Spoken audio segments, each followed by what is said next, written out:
Y la crisis financiera internacional golpeó con dureza a las automotrices. Mientras algunas se declaran en quiebra, otras buscan fusionarse para sobrevivir.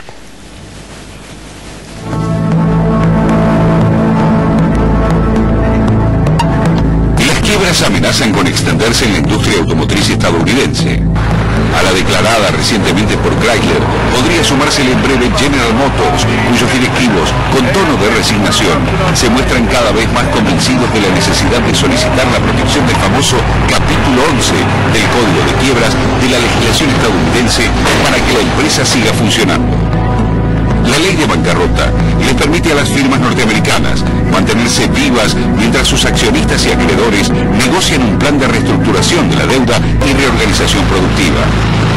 El objetivo es transformarlas de raíz hasta volverlas solventes y capaces de sostenerse por sí solas.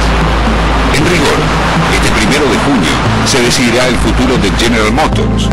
Sus acreedores deberán optar entre convertir títulos de deuda por $10.000 millones en acciones devaluadas o acatar la quiebra y sentarse a negociar una cifra que, a juicio de sus directivos, terminaría siendo muy inferior a la que obtendrían aceptando las acciones. El problema, sin embargo, no se limita al ámbito bursátil. Para los concesionarios de automóviles resulta muy difícil lograr un nivel aceptable de ventas en un contexto de crisis con una marca que no para de anunciar despidos, recortes a proveedores y el final de coches que son un emblema de la firma como los míticos Pontiac.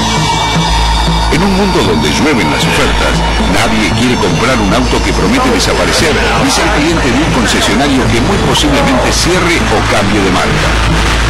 Solo en los Estados Unidos serán unos 2.400 los vendedores que no recibirán la autorización de la compañía para renovar la franquicia, que se le otorgará a los 3.600 más eficaces, ya enfrascados en una guerra salvaje de ventas y reducción de costos laborales.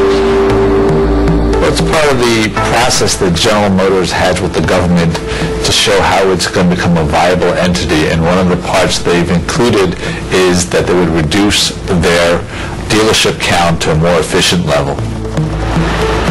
Como era de esperar, el caso de General Motors trasciende fronteras, no solo por el drama de los miles de trabajadores que se encuentran o se imaginan ya en la calle, sino por el contagio que genera en sus subsidiarias.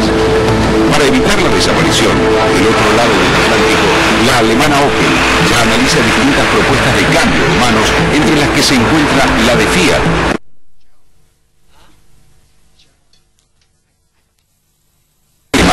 Volkswagen y Porsche estudian una fusión que les permita capear el temporal sin mayores inconvenientes, aunque un conflicto de intereses entre las cúpulas, que además comparten parentesco, está trabando las negociaciones. Mientras tanto, a la fuerza de sólidos balances, modelos de alta calidad y cada vez más populares, la japonesa Toyota logró ubicarse en los últimos meses en el primer puesto de ventas a nivel global. Un dato que habla a las claras de la decadencia de las gigantes de Detroit y el modo de vida norteamericano basado en gastos superfluos y en un modelo consumista a costa incluso del medio ambiente.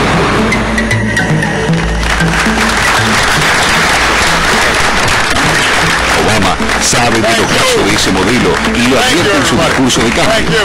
Sus palabras se traducen en el mundo automotor, con leyes en favor de autos nuevos que consuman menos combustible y emitan una menor cantidad de gases contaminantes. For the first time in history, we have set in motion a national policy aimed at both increasing gas mileage and decreasing greenhouse gas pollution.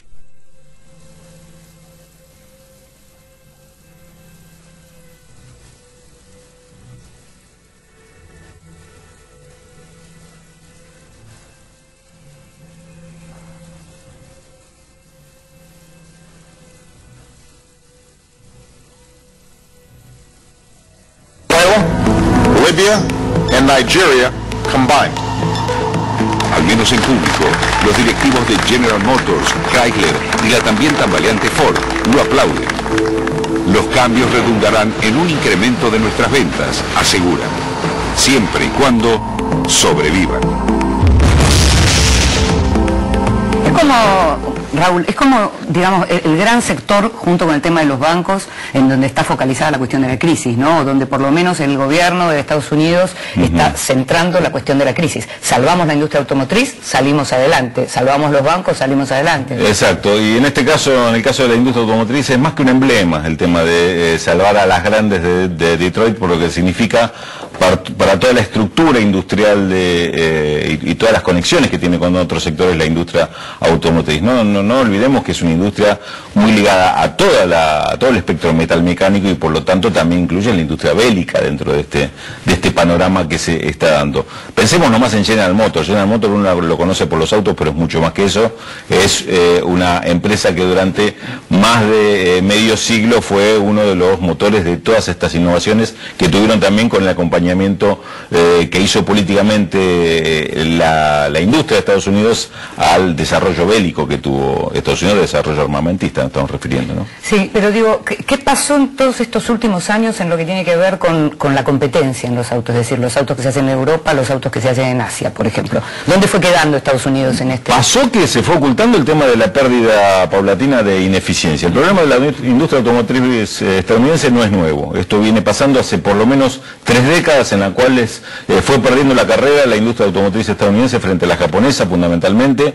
Digo fundamentalmente porque fue la que más aceleradamente le ganó la carrera. Disculpame, estamos hablando entonces de la crisis del 70. A partir de la crisis del 70, todo lo que viene post-crisis del 70 fue un proceso en el cual Estados Unidos se fue quedando con respecto a otros sectores industriales de otros países, sobre todo en lo que tiene que ver con innovación. Se fue quedando también en, yo diría, la idiosincrasia del mercado, es decir, los grandes autos, los enormes autos estadounidenses fueron, bueno, ahora lo hemos reflejado en las palabras de Obama, fueron perdiendo eficiencia y también fueron los que más combustible consumían cuando el problema del combustible pasó a ser un problema a atender, un problema político. Además es interesante, ¿no? Porque al mismo tiempo los más caros, los que más consumen, y en términos culturales es como que más estadounidenses sos cuanto más grande es el auto en el que subís. Tal cual, esta es la idea. Impresionante. Vos fíjate que si uno se adentra un poco en esta sociedad norteamericana, ve que inclusive aquel trabajador que de clase media o media baja, su aspiración era comprar, aunque sea un auto viejo, pero grande. Por eso te digo. Es decir, ¿a dónde se bajaba el precio, ¿a dónde se notaba la capacidad adquisitiva? Por ahí en el modelo, un modelo más viejo, pero el auto tenía que ser un auto grande. Claro, por eso. El único que valía. No era como acá que en otras épocas se hablaba, bueno, el primer autito era un autito. Claro. Era un auto, empezaba por el auto chico.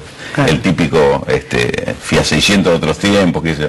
Pero allá no, el tema era el auto era sinónimo de auto grande. Y varios por familia. Y después cuando subís ahora empiezan a restringir socialmente estamos hablando de otra cosa.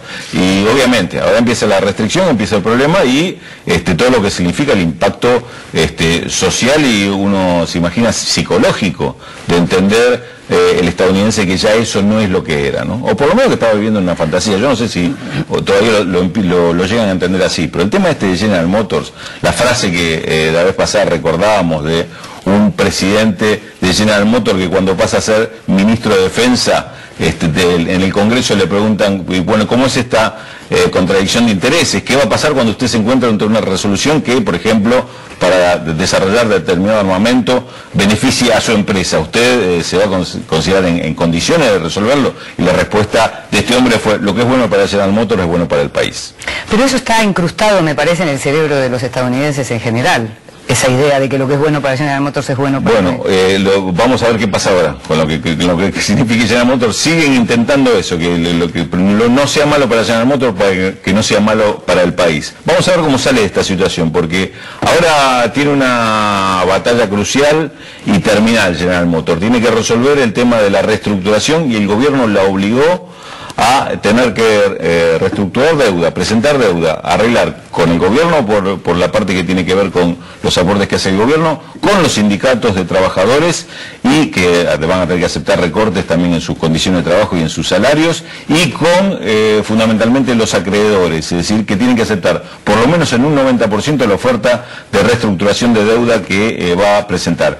La base de esta reestructuración de deuda es que prácticamente no van a cobrar nada en lo inmediato, van a hacer un canje de deuda por acciones de la nueva General Motors. Pero el gobierno, mejor dicho, el Estado es dueño de una parte. Si sale esta propuesta, si se resuelve de esta forma, el gobierno queda como accionista mayoritario, queda otra parte en manos de estos acreedores que se convertirían en accionistas y una parte menor en manos de los trabajadores. El secreto de todo esto va a ser qué responden los acreedores, porque con los sindicatos está bastante avanzado el acuerdo. Con el gobierno obviamente está respaldando toda esta postura. El tema es que por ahora los acreedores se muestran muy duros con respecto a aceptar una propuesta como la que le hacen, que le significa por lo menos postergar por un largo tiempo. A mí igual me queda una duda, digo, ¿cuál es el beneficio para Estados Unidos o para el estadounidense que el gobierno se haga cargo, o sea, el socio mayoritario? Yo creo que el beneficio está exclusivamente en lo que decíamos al principio, es decir, ¿qué pasa con esto de la conciencia de pensar que no se puede caer un emblema como General Motors? Es decir, no se puede dejar caer, admitir que no se puede mostrar al mundo que desaparezca. Y a ellos mismos, yo creo que además del mundo es a ellos mismos, no siguen sin aceptarlo este cambio, uno diría que basal que tiene que hacer la economía estadounidense para transformarse, para cambiar toda su estructura. Yo creo que todavía no está concebido así en Estados Unidos, por eso la defensa todavía de los bancos, inclusive muchos de estos bancos en manos de los mismos responsables que han llevado a esta situación. Y en la industria automotriz, que uno tendería a justificarlo un poco más por lo que significa todo el complejo industrial estadounidense, pero de todas formas con un fanatismo casi absoluto, es decir, estas marcas que no se nos caigan, ¿no? Ya debieron aceptar que en Chrysler se le meta Fiat, es decir, que haya una mano italiana manejándole la empresa y no un italoamericano, italiano. Pero entonces eso es señal que, por ejemplo, la Fiat, la crisis no la tocó de la misma manera que toca las automotrices. Así parece. Yo quiero ver si este crecimiento de Fiat también es tan real y tan sustentable como aparenta. A mí me parece excesivo lo que está haciendo Fiat de ampliarse y empezar a agarrar grandes... Quién sabe, están mostrando monumentos que se caen. Esas cosas que se hacen a veces en el mundo de los negocios, ¿no? Que demostrar que se tiene más y patear para adelante la... Vos sabés que es un momento muy entre comillas, propicio para este tipo de maniobras, ¿no? Y después vemos cómo nos arreglamos. Después pateamos. Después vemos cómo nos arreglamos. Es bien latino eso también, ¿eh? Sí, tal cual.